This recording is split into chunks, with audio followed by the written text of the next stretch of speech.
कोटपुतली में बदमाशों ने फायरिंग की। घर में घुसकर बदमाशों ने फायरिंग की है। फायरिंग से एक युवक की मौत भी हो गई। घटना के बाद बदमाश मौके से फरार है। पुलिस मामले की जांच में जुट गई है। कोटपुतली के कुर्दी गांव में यह वारदात हुई। जयपुर में कोटपुतली इलाके के कुर्दी गांव में बीती रात बदमाशों ने घर में घुसकर युवक पर फायरिंग कर दी, जिससे युवक की मौत हो गई। इस फायरिंग से इलाके में सनसनी फैल गई है। सूचना पर पुलिस ने मौके पर पहुंचकर मुआयना किया और वारदात की जानकारी ली। पुलिस ने बदमाशों की तलाश के लिए क्षेत्र में नाकेबंदी करवाई। बताया जाता है कि भोलाराम अपने घर में सो रहा था और देर रात बाइक सवार दो बदमाश घर में घुस आए। इन बदमाशों ने भोलाराम की गोली मारकर हत्या कर दी। इस वारदात से मृतक के परिजन खौफजदा हैं। पुलिस मामले की जांच कर रही है। और हमारे कोटपुतली संवाददाता हीरा लाल हमारे साथ फोन लाइन पर जुड़ गए हैं। हीरा लाल, वाकई सनसनीखेज वारदात है कि घर में घुसकर यह हमला किया गया है। अब तक क्या जानकारी मिल पाई है? जी आसिफ, वाकई ये काफी गंभीर मामला है। जिस प्रकार से कोटपुतली क्षेत्र में आए दिन फायरिंग की, लूट की घटनाएं हो रही है, वो काफी चिंताजनक है। और जो बीती रात घटना हुई है वह भी काफी चिंताजनक है। इस घटना से लोगों में काफी दहशत व्याप्त है। मैं आपको बता दूं कि कोटपुतली के खुर्दी गांव की यह घटना है, जहां बीती रात भोलाराम अपने घर में सो रहा था। देर रात करीब 1 बजे कुछ लोग बाइक पे आते हैं और घर में घुसकर भोलाराम पे फायरिंग करते हैं, जिससे भोलाराम की मौत हो जाती है। परिजन फायरिंग की आवाज सुनकर जाग जाते हैं। जाग होने पर आप जो बदमाश है वो मौके से भाग जाते हैं। उसके बाद पुलिस मौके पे पहुंचती है और एक घटना की जानकारी लेके आरोपियों को पकड़ने के लिए क्षेत्र में नाकाबंदी करवाकर उनकी तलाश कर रही है। फिलहाल पुलिस पूरे मामले की जांच कर रही है। परिजनों के बयान भी लिए हैं। पुलिस का कहना है कि मामले की जानकारी ली जा रही है और जांच की जा रही है। आरोपियों को पकड़ने के लिए क्षेत्र में नाकाबंदी कराई है। जगह जगह दबिश दी जा रही है। उसके बाद ही कुछ कहा जा सकेगा। हीरालाल, इसके अलावा आपसी रंजिश या कोई दूसरी जानकारियां पुलिस अभी तक जुटा पाई है जिसके चलते इतनी बड़ी वारदात को अंजाम दिया गया? जी, पुलिस के मुताबिक प्रारंभिक तौर पे ये कहा जा रहा है कि आपसी रंजिश का मामला हो सकता है, जिसको लेकर इन बदमाशों ने ये इस घटना को अंजाम दिया है। लेकिन पूरी जानकारी जब तक ये आरोपी गिरफ्तार नहीं हो जाएंगे, उनसे पूछताछ नहीं हो जाती, तब तक कुछ कहा नहीं जा सकता। जी आसिफ। हीरालाल, जानकारी के लिए आपका धन्यवाद।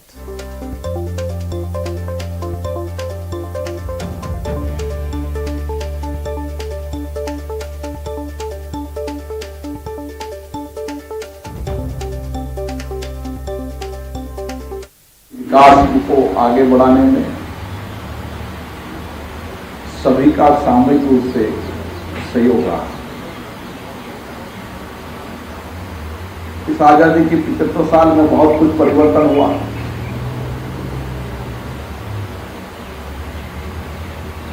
जल, जंगल, जमीन के लिए एक लंबा संघर्ष लोगों ने किया। उस समय पर्यावरण की महत्वता लोग कम समझते थे, लेकिन आज सारे विश्व के अंदर जिस तरीके से जलवायु परिवर्तन हो रहा है, पर्यावरण की महत्वता को भारत ने विशेष रूप से समझा। ऐसे हमारी पुरानी संस्कृति के अंदर हमेशा हमने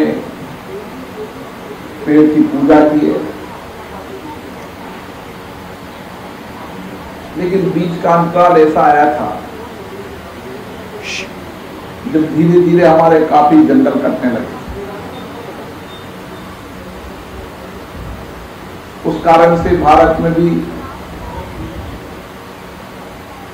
जलवायु परिवर्तन के कारण हमने कई प्रकोप देखे, लेकिन अब भारत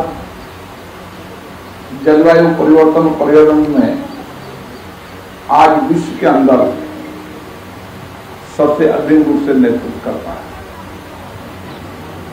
रूडी जी एक कमेटी के सदस्य हैं, दुनिया के अंदर जाते हैं और ग्लोबल वार्मिंग के बारे में इन्होंने बहुत समझा है और यही मन उनका हमेशा रहता है। और उनके इसी संकल्प के कारण काफी लंबे समय से, जब मैं पूरा इतिहास प्रयास कर इस मेट्रो के कार्यालय को यहां हटाने के, लेकिन एक संकल्प था, दृढ़ निश्चय था कि पार्क में कैसे ऑफिस चल सकता है, सुप्रीम कोर्ट की कई रूलिंग भी है, लेकिन फिर भी इस वीआईपी इलाके में ऑफिस चल रहे थे। उन्होंने प्रयास किया, सफलता प्राप्त कर ली। और मुझे याद है कि इस पार्क का जब उद्घाटन कर रहे थे तो उनका सपना था कि मैं दिल्ली का सबसे बढ़िया पार्क बनाऊं, और आप सबने इसके लिए सहयोग किया। एनडीएसए ने भी बहुत सहयोग किया, और ये आज पार्क विशेष रूप से दिल्ली का महत्वपूर्ण डेवलपमेंट पार्क में से एक है। विशेष रूप से कोर्ट साहब ने भी जिक्र किया, रूपाला साहब ने जिक्र किया, सामान्य रूप से जो ट्रैक है वो हार्ड होती है, जिसके कारण सिर पेन हो जाता है, घुटनों का पेन हो जाता है। इसलिए इस तरीके की ट्रैक बनाने की आवश्यकता अब हर पार्क के अंदर है, जिसका एमडीसी ने भी इस दिशा में काम करने का प्रयास किया। आज यहां एक और महत्वपूर्ण काम हो रहा है कि फलदार पौधे लगाने का एक अभियान शुरू हो रहा है। ये बात सही है कि दिल्ली के अंदर जितनी ग्रीनरी लुटियन जोन्स में है शायद कहीं नहीं होती, लेकिन इस लुटियन जोन के अंदर ये खबर कोटपुतली के पावटा कस्बे से है, जहां शातिर बदमाशों की करतूत सीसीटीवी कैमरे में कैद हो गई। 3 बदमाश एक लोहा व्यापारी को लूटने के लिए उसकी दुकान पर जाते हैं, व्यापारी को धमकाते हैं, और जब व्यापारी इनकी धमकी से नहीं डरता तो एक बदमाश व्यापारी को पिस्तौल दिखाकर धमकाने लगते हैं। लेकिन दुकान में मौजूद अन्य शख्स और व्यापारी हिम्मत नहीं हारते। इसके बाद बदमाश मारपीट शुरू कर देते हैं और खुद के भागने में ही अपनी भलाई समझते हैं, लेकिन एक बदमाश पकड़ में आ जाता है, जिसे पुलिस के हवाले कर दिया जाता है।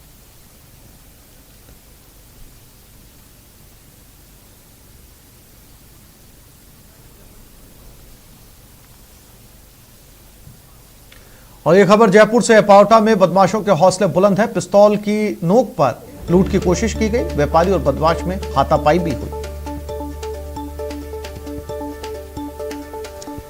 ये पावटा की तस्वीरें हैं, आप देख सकते हैं। एक दुकान के अंदर बाकायदा जो है वो व्यापारी को पिस्तौल दिखाई गई, लेकिन व्यापारी भी इस बदमाश के साथ में भिड़ गया।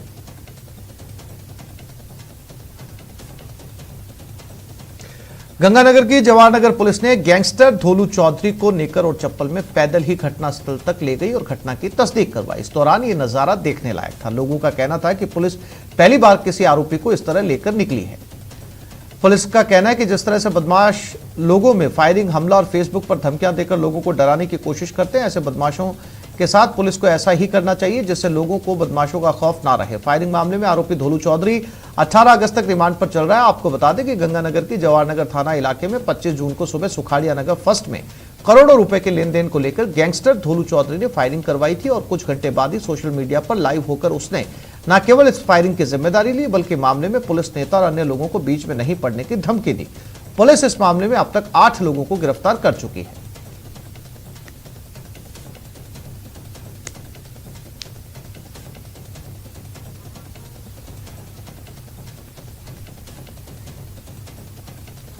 और एक खबर कोटा से आ रही है। चाकूबाजी से सनसनी, युवक पर चाकू से हमला किया गया। हमले में युवक गंभीर रूप से घायल है। मामूली बात पर यह कहासुनी हुई थी, दोस्त ने दोस्त पर ही चाकू से हमला कर दिया। और कोटा से चाकूबाजी के मामले आए दिन सामने आते रहते हैं। पूरे राजस्थान में एकमात्र शहर जो है वो कोटा, जिसमें लगातार चाकूबाजी की घटनाएं सामने आती रहती हैं।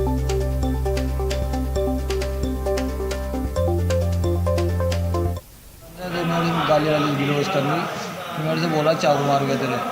मैंने कहा यार क्यों मार गया तेरे, कचरा गया ज़्यादा। मैंने कहा मार दे भाई। तो उसने ना एक बार दिया, दोस्त ने पकड़ लिया, दूसरी बार बजा जिसने पकड़ लिया, तीसरी बार जो लंबा हाथ करके मैंने घुसा ही दिया पेट में। और ये खबर उदयपुर से है। पुलिस ने 4 महिलाओं को गिरफ्तार किया। चोरी के आरोप में महिलाओं की गिरफ्तारी हुई। कपड़ों के शोरूम से लाखों की चोरी का आरोप है। 27 जुलाई को शोरूम से महिलाओं ने साड़ियां, लहंगे चुराए थे। स्पेशल टीम की ओर से अभियुक्तों को गिरफ्तार कर लिया गया है।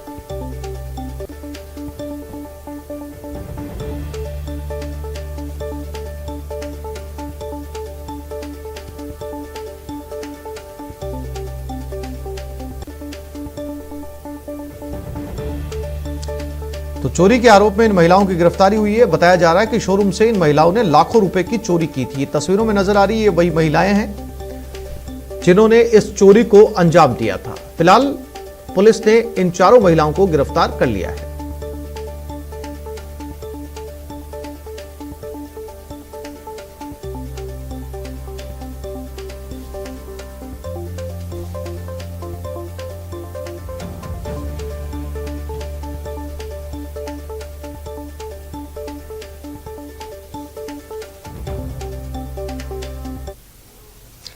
कृषि कानून को लेकर देश भर में आंदोलन जारी है, लेकिन किसानों की असली समस्या की सुध लेने वाला कोई नहीं।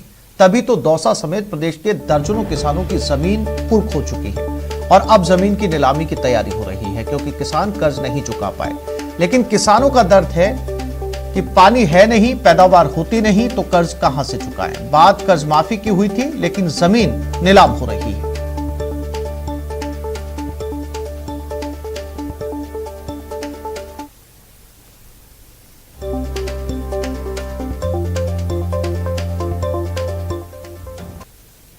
पानी नहीं, पैदावार नहीं, पर जमीन कुर्क। पानी नहीं है ट्यूबवेल में, इसीलिए पैदा नहीं होती है, इसीलिए नहीं चुक पा रहे। और धंधा नहीं है हमारे पास, धंधा ठप्प है। कोरोना के 2 साल से कोई मजदूरी भी करे तो छोटे छोटे का पेट ही पालता है सर। 16 किसानों की संपत्ति जब्त। विविध बैंकों के अलग अलग प्रकरण है, प्रतिदिन नए प्रकरण दर्ज होते हैं, कोई एक संख्या बताई नहीं है। किसानों की कर्ज माफी के सरकार के दावे और वादों के बाद भी प्रदेश में किसानों की जमीन कुर्क हो रही है और अब तो बैंक ने उनकी जमीन की नीलामी की प्रक्रिया भी शुरू कर दी है। 10 दिन के लिए बोले थे, पहले चुनाव के टाइम वादा किया था, तो 2.5 साल हो गए, 3 साल हो गए।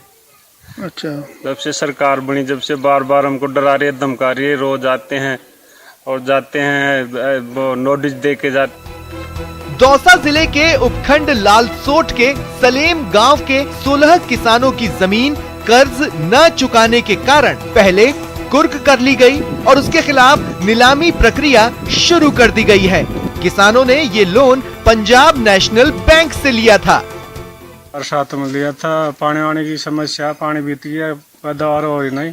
अब कैसे चुका गाते, खर्चा बहुत महंगा पड़ गया, ऐसे नहीं चुका पाई सर। फसल नहीं होती है, पानी की समस्या है, ज्यादा पानी वानी नहीं है। जब समेल गांव में हमारी टीम पहुंची तो वहां हमने जाना किसानों का दर्द। किसान बताते हैं कि उनकी जमीन में पानी नहीं है, ऐसे में पैदावार भी नहीं हुई।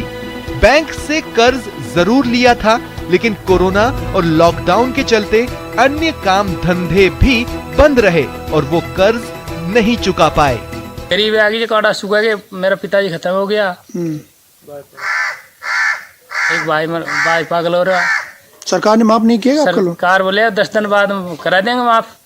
10 दिन साल में एक 2.5 साल हो गया, अब भी माफ नहीं है। किसान कांग्रेस सरकार की कर्ज माफी के वादों के भी शिकार हो गए। नियमों के झंझट में फंसकर न तो कर्ज माफ हुआ और अब जमीन से भी हाथ धो बैठे। खाता चालू करवा में थोड़ा सा चक्कर में पड़ेगा, काई बताऊं धंधो पानी करवा के, काई बताऊं टेम कौन मिली, लॉकडाउन लागू और बताऊं न या गलोद की सरकार बनी थी तो जी टेम पे इन्हें माफ करवा की दुनिया में उपाय उड़ा दी, अक्रिया काई भी नहीं है। सरकार ने माफ नहीं किया लोन? नहीं किया साहब, अभी तक कुछ नहीं किया। बोल रहे थे भाई माफ करेंगे, लेकिन नहीं किया। अच्छा, तो नीलामी के आदेश निकल गए, अब नीलामी होने के बाद फिर क्या करोगे? क्या करे साहब, गरीब आदमी, कुछ उपाय ही नहीं, अब क्या करे। जमीन भी कुर्क कर ली गई और नीलामी के आदेश भी हो गए हैं। ऐसे में किसान असहाय हैं। वहीं लालसोट के एसडीएम गोपाल जांगिड़ नियमों का हवाला देकर अपनी जिम्मेदारी से पल्ला झाड़ लेते हैं।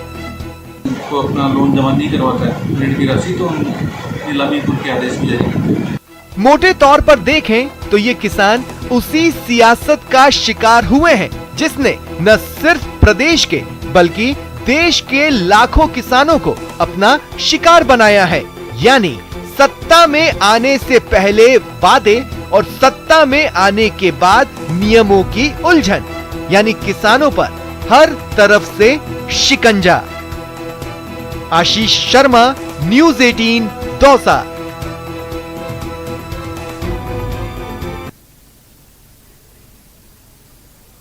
तो देश भर में किसान आंदोलन चल रहा है और एक तस्वीर किसानों की ये भी है कि उन्होंने खेती के लिए कर्ज लिया था, लेकिन ना बारिश हुई और ना अच्छी फसल, तो कर्ज चुकाए कहां से? नतीजा ये निकला कि बैंक ने नोटिस भेज दिया है, जमीन कुर्क कर ली गई है और अब उनकी नीलामी की जाएगी और ऐसे 16 किसान हैं। इसी पर चर्चा करने के लिए हमारे साथ दौसा रिपोर्टर आशीष शर्मा जुड़ गए हैं। स्वर्णिम चतुर्वेदी, कांग्रेस नेता, राजेंद्र मीणा, बीजेपी नेता हमारे साथ लाइव हैं। सबसे पहले आशीष, मैं आपके पास आता हूं। 16 किसानों को यह नोटिस दिया गया है और जैसा कि सभी के सभी जो है वो लालसोट तहसील के अंतर्गत आते हैं। क्या कहना है इन किसानों का और कितने समय से इनका कर्ज था? कोशिश की इन्होंने चुकाने की?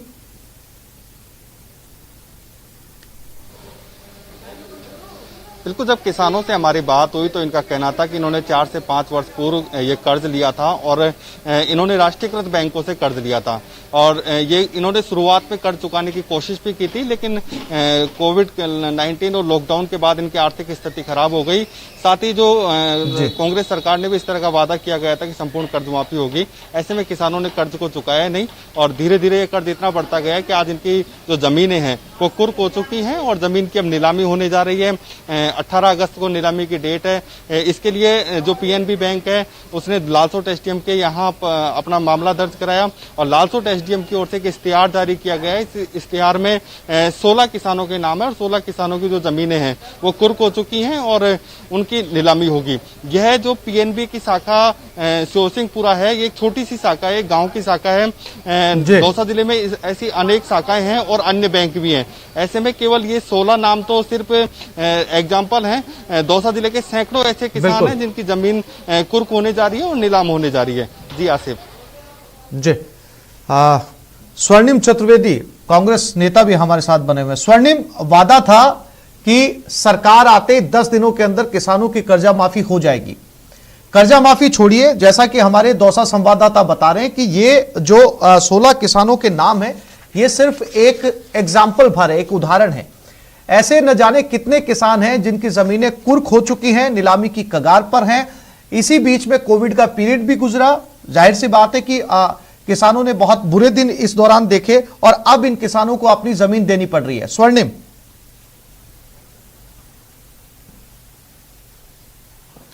देखिए आसिफ जी, निश्चित रूप से सही बात है कि किसानों के ही नहीं पूरी दुनिया में बुरा दौर था और किसानों के पहले से ही जो कर्ज चले आ रहे थे, खेती नहीं हुई थी, कभी फसल खराबे को लेकर के किसान कर्ज में डूबा हुआ था। इसीलिए हमने वादा किया था और जब हम सरकार में आए तो हमने 10 दिन में ही ये वादा पूर्ण करा और कर्ज माफी की बात कही। और जितने भी कोऑपरेटिव बैंक्स थे उनसे जो राजस्थान सरकार के कहना चाहिए क्षेत्र उसमें आते हैं, क्षेत्राधिकार में आते हैं, उन सबका कर्ज जितना भी था संपूर्ण कर्ज माफ किया, सरकार ने घोषणा की और किसान जो है उनको लाभ मिला। लेकिन जो लेकिन स्वर्णिम, ये सेलेक्टिव था। सभी किसानों को लेकर बात हुई थी, सभी किसानों के कर्जे को लेकर बात हुई थी, किया कुछ किसानों का कर्जा माफ, लेकिन इसमें सभी किसान नहीं आ रहे। को बता रहा हूं मैं, बिल्कुल जी, मैं आपको इसी की बता रहा हूं आसिफ भाई कि यहाँ पे हमने ये तय किया था और हमने केंद्र सरकार से सिर्फ इतना सा निवेदन किया कि आप राष्ट्रीयकृत जो बैंक हैं उनसे जो भी किसानों ने कृषि ऋण ले रखा है उनकी सूची हमें दे दें और हमें हमारा सेटलमेंट करा दें।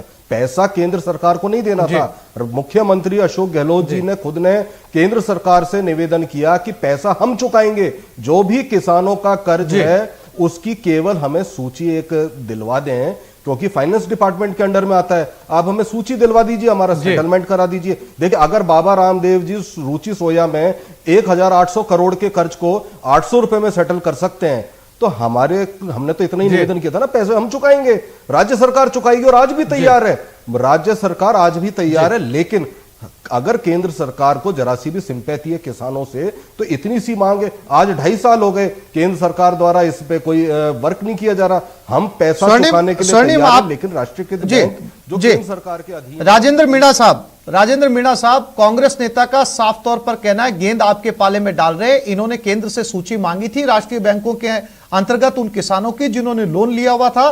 केंद्र सरकार ने वो सूची राज्य सरकार को नहीं सौंपी। ये अभी भी कह रहे हैं कि हम कर्जा चुकाने के लिए तैयार हैं अगर वो सूची हमारे पास आती है। या दूसरे शब्दों में कहूं तो ये कहना चाह रहे हैं कि बीजेपी जो है वो किसानों का कर्ज चुकाने नहीं दे रही। राजेंद्र मीणा साहब। आसिफ जी, ये सरासर झूठ है। इन्होंने जब सरकार के चुनाव आए जब कांग्रेस की सरकार बनी, उससे पहले घोषणाएं इतनी की। इन घोषणाओं में इन्होंने रखा कि संपूर्ण कर्जे किसानों के माफ करेंगे। इनके राष्ट्रीय लीडर राहुल गांधी जी आते हैं और मंच से घोषणा करते हैं कि हम 10 दिन के अंदर किसानों के सारे कर्जे माफ कर देंगे। और सारे कर्जे माफ होने का मतलब है 1,20,000 करोड़। और इन्होंने मात्र ग्रामीण बैंक और कोऑपरेटिव के कुछ नाम मात्र के इन्होंने 7,000 करोड़ रुपए कर्जे माफ करके ये कह दिए किसानों के संपूर्ण कर्जे माफ हो गए। आज किसान तो समझ बैठे कि हमारे कर्जे माफ हो गए।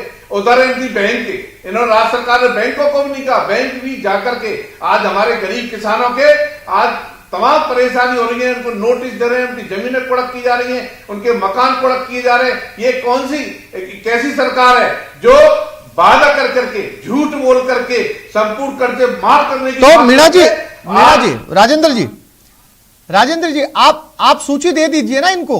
अगर ये आपसे सूची मांग रहे हैं राष्ट्रीय बैंकों की कि कितने किसानों ने कर्जा ले रखा है, आप इनको सूची दे दीजिए। सूची इन्होंने कम मांगी आज तक, ऐसा कोई पहली बार मैं तो इनके साथी इनको कह रहा हूं कम मांगी। अब मांगो ना सूची, कर्जे माफ करो, हम दिलवाते सूची। हम मना कब कर रहे हैं? सूची लो पूरी। ये महत्वपूर्ण बात है। स्वर्णिम जी आपके सामने आपके पास ही बीजेपी प्रवक्ता बैठे हैं, साफ तौर पे कह रहे हैं कब मांगी आपने सूची, और अगर आपने सूची मांगी है तो आप लीजिए और किसानों के कर्जे माफ कीजिए। आपके साथ है बीजेपी। 1,20,00,000 का कर्जा है, 67 लाख किसान हैं। आप 10-12 लाख किसानों के, और वो भी ग्रामीण बैंकों के, केवल जो सहकारिता बैंकों के, वो कर्जे माफ करते रहे। आज किसान परेशान है। आज यही नहीं दौसा की घटना नहीं है ये। आसिफ जी, मैं बताना चाहता हूं कि ये पूरे राजस्थान की घटना है। आज प्रत्येक गांव में प्रत्येक किसान परेशान है। वो समझ बैठा कि हमारे कर्जे संपूर्ण कर्जे माफ हो गए, और वो भी इन्हें सहकारिता और ग्रामीण बैंक के भी संपूर्ण कर्जे माफ नहीं हुए। इन्हें धोखा दे करके और इनके राष्ट्रीय नेता झूठ बोल करके यह सत्ता में आके बैठ गए। और हमें दुख नहीं इस बात का कि हम सत्ता में नहीं है। हमें जो वादे करके वादे तो पूरे करते किसानों के। आज कोई वायदा पूरा नहीं किया। ये सूची की बात करते, सूची की हमें मांग करो, मुख्यमंत्री जी लिखे, प्रधानमंत्री जी को, कृषि मंत्री जी को लिखे, हम सूची इनको उपलब्ध करवाएंगे और करो किसानों कर्जे माफ। ठीक है स्वर्णिम, मैं आशीष से भी बात करूंगा, लेकिन चूंकि इस समय राजेंद्र मीणा साहब ने साफ तौर पर आपके लिए कहा है कि आप सूची ले लीजिए। सूची लेने के बाद में जो है वो किसानों के कर्जे माफ कर दीजिए। साथ ही मीणा जी ये भी कह रहे हैं कि ये नई बात सुनी है उन्होंने। अब तक किसी ने ये कहा ही नहीं कि उनको जो है वो सूची नहीं मिली है। इस पर जरा साफ कर लीजिए। बीजेपी प्रवक्ता आपके साथ है। अगर बात यहीं अटकी हुई है तो सूची लीजिए और बात को खत्म कीजिए, दीजिए कर्जे किसानों के।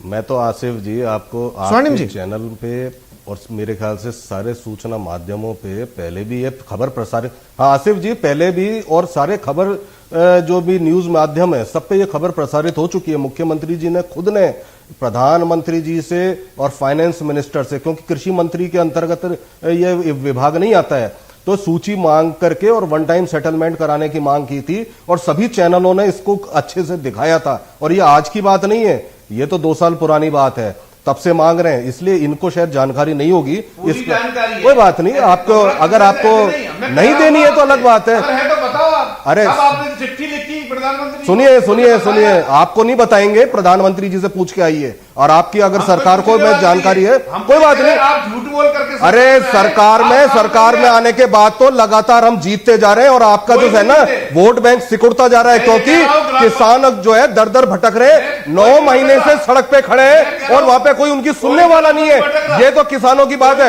ये कांग्रेस सरकार थी जिसने केंद्र में भी 72,000 करोड़ का कर्जा माफ किया था। ये नरेंद्र मोदी जी ने जितने वादे किए, आज किसानों की आय दुगनी करने के कहां हुई? कौन से बेरोजगारों को रोजगार मिला? और कौन सी आज आप देख लीजिए महंगाई चरम पर है। तो ये सारी चीजें जो आपकी सरकार ने वादे किए थे ना, उनको निभाने में असफल रहे, इसलिए कांग्रेस पर आरोप न लगाएं।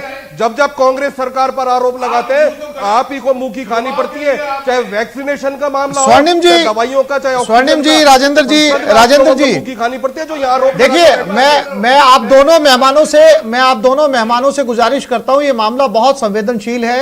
16 किसानों की जमीनों की नीलामी 16 तारीख को तय हो गई है, 16 अगस्त को, ठीक आजादी के एक दिन बाद में।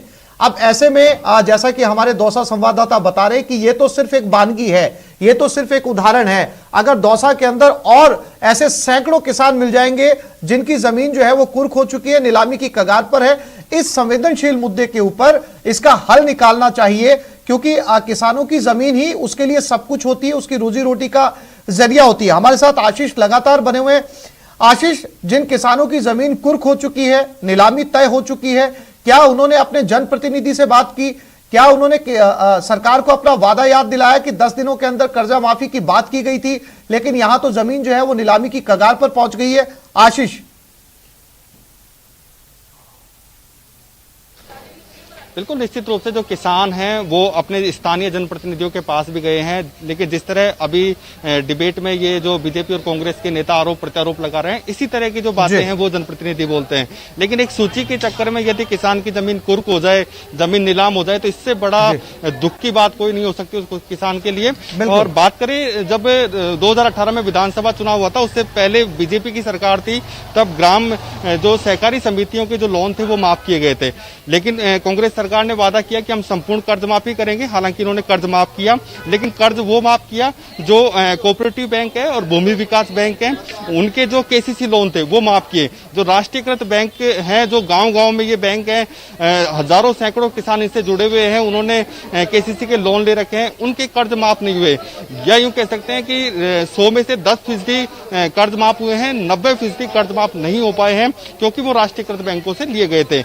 ऐसे में एक सूची के लिए अपन ये कहें कि केंद्र सरकार नहीं दे रही या राज्य सरकार नहीं दे रही, तो उसके चक्कर में किसान तो अपनी जमीन खो रहा है। और किसान की, क्योंकि इसकी रोजी रोटी है, अपने माँ से भी बड़ी मानता है जमीन को, ऐसे में उसकी जमीन नीलाम हो रही है। तो सोचने की बात है कि जमीन को रोका जाए और किसान को न्याय दिलाया जाए, उसकी कर्ज माफी हो, ताकि किसान अपने जीवन के स्तर को चला सके। क्योंकि कोविड का काल चल रहा है, लॉकडाउन चल रहा है, किसानों की हालात बहुत खराब है। जी आसिफ, बिल्कुल। स्वर्णिम चतुर्वेदी, बतौर कांग्रेस प्रवक्ता आप यहां पर बैठे हैं और साथ में आपके बीजेपी प्रवक्ता भी हैं, और आपके सामने दौसा के किसानों की कहानी है। आज इनकी 16 अगस्त को जो है वो जमीन नीलामी होनी है, कुर्क हो चुकी है, बैंक ने नोटिस जारी कर दिया है। आप यहां पर बतौर जिम्मेदार भरोसा दिलाना चाहेंगे इन किसानों को, क्योंकि वो किसान भी इस समय आपको देख रहे हैं सरकार की तरफ बड़ी उम्मीद से टकटकी लगाकर। स्वर्णिम, देखिए, बिल्कुल आसिफ जी, निश्चित रूप से जो भी कदम उठा सकती है राज्य सरकार अपने स्तर पर उठाएगी, लेकिन हम तो एक ही बात कह रहे हैं कि अगर राष्ट्रीयकृत बैंकों से अगर हमारा सेटलमेंट करवा दिया जाए, ये सरकारों की बात है, राज्य सरकार सेटलमेंट करने के लिए तैयार है, पैसा राज्य सरकार को चुकाना है। और वैसे भी अगर देखा जाए तो केंद्र सरकार के पास हमारा पिछले कई वर्षों का जो जीएसटी का पैसा, जो हमारा शेयर है, वो रुका हुआ है, उनके पास है ऑलरेडी। तो चाहे तो केंद्र सरकार उपयोग कर सकती है, लेकिन अगर राज्य सरकार का ठीक है, ठीक है स्वर्णिम, ठीक है, आप ठीक कह रहे हैं, आप ठीक कह रहे हैं कि अगर केंद्र सरकार आपको वो सूची सौंप दे जो राष्ट्रीयकृत बैंकों की है, ये एक लंबी प्रक्रिया है, एक बार फिर से संवाद आगे बढ़ेगा, राज्य सरकार केंद्र सरकार के साथ बातचीत करेगी, वो सूची आपको सौंपी जाएगी, ये इसमें एक समय लग सकता है। लेकिन स्वर्णिम, अभी जो किसान आपके सामने हैं, जिनकी सूची आपके सामने आ चुकी है, जो किसान 1 या 2 दिन के अंदर जिनकी जमीनें नीलाम होने वाली हैं, बैंक उनके घर के आंगन पर पहुंच चुके हैं, क्या उनके लिए कोई कदम आप उठाएंगे? क्योंकि आप जो बात कर रहे हैं उसमें लंबा समय लग सकता है। स्वर्णिम, देखिए, ये लंबी प्रक्रिया नहीं है। प्रक्रिया तो इतनी सी थी जो 1.5 साल पहले ही पूर्ण हो चुकी होती। अगर केंद्र सरकार ने कदम उठाए होते तो आज ये नौबत ही नहीं आती। फिर भी राज्य सरकार अपने जो भी क्षेत्राधिकार है कानूनी रूप से या जो अपने पावर्स के अंतर्गत जो कदम उठा सकती है निश्चित रूप से उठाएगी और राहत प्रदान करने का कार्य करेंगे। और मैं ये मानता हूं कि हम अपील भी करते हैं कि केंद्र सरकार को निर्देश प्रदान करने चाहिए कि इस तरह की कार्रवाई बैंक्स ना करें, क्योंकि अगर राज्य सरकार सेटलमेंट करने के लिए तैयार है तो आज भी केंद्र सरकार इतना निर्देश तो दे सकती है कि हम सेटलमेंट करवा रहे हैं। इसी आधार पर बहुत सारी प्रक्रियाएं रुक जाती है बैंक की, तो इतने निर्देश तो केंद्र सरकार को देने चाहिए। और मैं ये मान के चलता हूं कि इससे समस्त किसानों का फायदा होगा। केंद्र सरकार को किसानों के प्रति हमदर्दी रखनी चाहिए। जिस प्रकार से कृषि बिलों पर या सारे मामलों पर अनदेखी की जा रही है, ऐसा ना करके, ये सिर्फ राजस्थान की बात नहीं है, राजस्थान सरकार कांग्रेस की हो सकती है, लेकिन देश के हैं किसान, देश के नागरिक हैं और ये सबके हैं। तो इसमें किसी का भी यदि फायदा होता है, किसी को लाभ प्रदान किया जा सकता है या राहत प्रदान की जा सकती है, इसमें भेदभाव नहीं होना चाहिए, क्योंकि भेदभाव की नीति हमने लंबे समय से देखी है। राजस्थान की भी भारतीय जनता ही है, चाहे आपने ऑक्सीजन में भेदभाव किया, रेमडेसिविर में किया, लेकिन अब यहां तो ना करें, ये तो जिंदगी का प्रश्न है। तो ऐसे हमारा निवेदन है, केंद्र सरकार निश्चित रूप से कहना चाहिए कि हमदर्दी से कदम उठाएगी, बैंकों को निर्देश देगी और राज्य सरकार के जो हाथ में है वो राज्य सरकार करेगी राहत प्रदान करने के लिए। राजेंद्र साहब, केंद्र आदेश देगी बैंकों को, ऐसा कोई इंस्ट्रक्शन दिया जाएगा कि कुर्की को फिलहाल नीलामी को रोक दिया जाए, क्योंकि राज्य सरकार सेटलमेंट करने के लिए तैयार है। एक बार फिर से स्वर्णिम चतुर्वेदी गेंद आपके पाले में डाल रहे हैं। उनका कहना है कि केंद्र सरकार चाहे तो यह नीलामी रुक सकती है, क्योंकि राष्ट्रीयकृत बैंक केंद्र सरकार के अधीन आते हैं। आशीष जी, मैं कहना चाहता हूं जी, ये केंद्र सरकार का मामला, इनका जो ये कुर्की का मामला है, ये राज्य सरकार का है, ग्रामीण बैंकों का है, सहकारिता बैंकों का है। इन्होंने कहा कि सहकारिता और ग्रामीण के, जबकि इनको सारे कर्जे, संपूर्ण कर्जे माफ करने की बात कही थी, पर इन्होंने जो कहा है हमने सारे ग्रामीण के और सहकारिता के कर्जे माफ कर दिए, वो कर्जे भी माफ नहीं किए। वो आज नोटिस जा रहे हैं उन लोगों को, और नोटिस जाने पर उनके समय आने पर कुर्की हो रही है, उनकी जमीन नीलाम हो रही है। 16 तारीख है। मैं कहना चाहता हूं मुख्यमंत्री जी से, क्यों ना इनको रोका जाए, तुरंत प्रभाव से किसानों के हित में ये निर्णय लेकर के, और उनके कर्जे अगर सरकार कर्जा माफ किया है तो सरकार दे रहा पैसा, क्यों गरीब किसानों से पैसा भरा जा रहा है। मैं तो ये कहना चाहता हूं कि केंद्र सरकार का कोई मामला नहीं है, केंद्र सरकार तैयार है। ये बार बार कह रहे हैं कि चिट्ठी लिखो और जो डेटा इनको चाहिए, अगर जो नेशनलाइज बैंक है जितना, वो डेटा इनको मिल जाएगा। ये करने को तैयार है। मुख्यमंत्री लिखे कि हम पैसा पूरा चुकाने को तैयार है, संपूर्ण कर्जा माफ करने को तैयार है, चाहे नेशनलाइज बैंक हो, चाहे हमारे राज्य सरकार की बैंक हो, जो भी कोऑपरेटिव और सहकारिता की, या ग्रामीण बैंक हो, ये करें तो सही। पहले तो ये रोके ना जो 2 साल में हो रहा है, और जगह ऐसी कितनी जगह, कितने जिलों में लोग किसान परेशान हैं, पूरे राजस्थान का किसान परेशान है।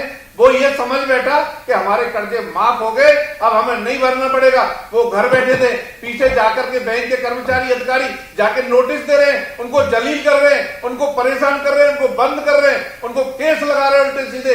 तो मैं कहना चाहता हूं, ऐसी सरकार को शर्म आनी चाहिए कि इस तरह की बात करके आज उनके कर्जे माफ नहीं किए, झूठ बोला गया उनसे, और तुरंत प्रभाव से इनकी नीलामी रोकी जाए। मैं यही कहना चाहता हूं उनसे कि मुख्यमंत्री जी से, और साथ ही भाई बैठे आप भी उनको सूचना दें, मुख्यमंत्री जी को और आपकी सरकार को, कि इस तरह काम चलने वाला नहीं है। नहीं तो किसान परेशान है, और किसान के साथ बीजेपी खड़ी है, और बीजेपी अगर इस तरह के ये काम नहीं करेंगे, पूरे कर्जे माफ, इस तरह की अगर नीलामी होंगी, तो उनके खिलाफ आंदोलन करने के लिए हमको बाध्य होना पड़ेगा।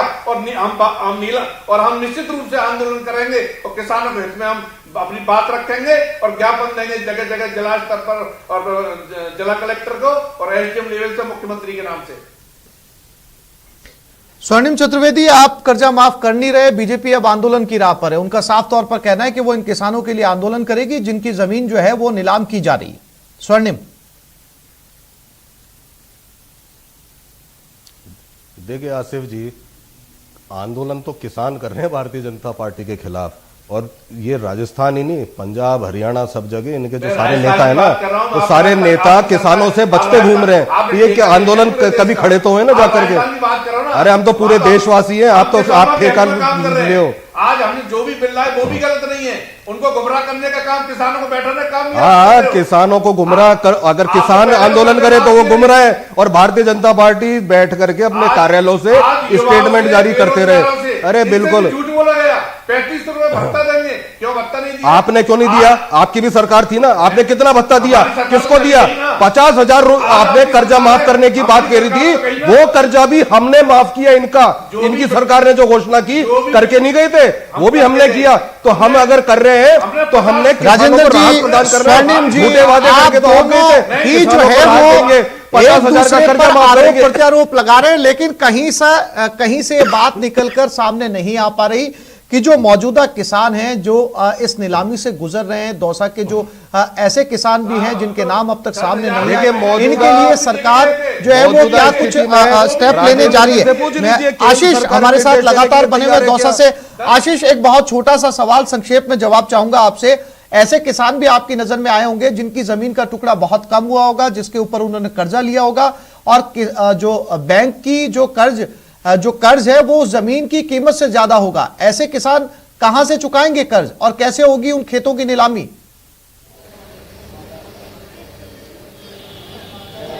बिल्कुल निश्चित रूप से जो किसानों के जो नाम थे, ये 16 नाम, इन सभी नामों के पास मैं खुद गया, उनसे बात की तो उनका कहना था कि उनकी जमीन में पानी नहीं है, पानी नहीं है तो पैदावारी नहीं हो रही, पैदावारी नहीं हो रही तो वो कर्ज नहीं चुका पा रहे। उनको उम्मीद जगी थी कि जब राहुल गांधी आए थे मंच से 10 तक गिनती गिनाई थी कि 11वें दिन हम कर्ज माफ कर देंगे, संपूर्ण कर्ज माफी हो जाएगी। इस चक्कर में वो काफी निश्चिंत होकर रहे, और उनके कर्ज इतना बढ़ गया कि आज वो कर्ज नहीं चुका पा रहे। यदि जमीन को बेच भी दे तो भी कर्ज नहीं चुका पाएंगे, इतना उनका कर्ज हो चुका है। ऐसे में अब निश्चित रूप से चाहे केंद्र की सरकार हो चाहे राज्य की सरकार हो, लेकिन पिस किसान रहा है। ऐसे में किसानों के हित में निर्णय लेना होगा, क्योंकि किसानों की जमीन कुर्क हो चुकी है और जमीन नीलाम हो रही है। और जो हम 16 जो नाम गिना रहे हैं, ये एक शोसिंगपुरा पीएनबी की शाखा है। दौसा जिले में पीएनबी की बहुत शाखाएं हैं, इसके अलावा अन्य बैंकों की भी शाखाएं हैं, राष्ट्रीयकृत बैंकों की, जिसमें करीब सैकड़ों की संख्या में ऐसे किसान हैं जिनके कर्ज लंबित है, उनके कर्ज बाकी हैं, उनकी जमीन कुर्क हो चुकी है, और उनकी जमीन की भी नीलामी की डेट आ चुकी है। किसी की 16 अगस्त आई है, किसी की 20 अगस्त आई है।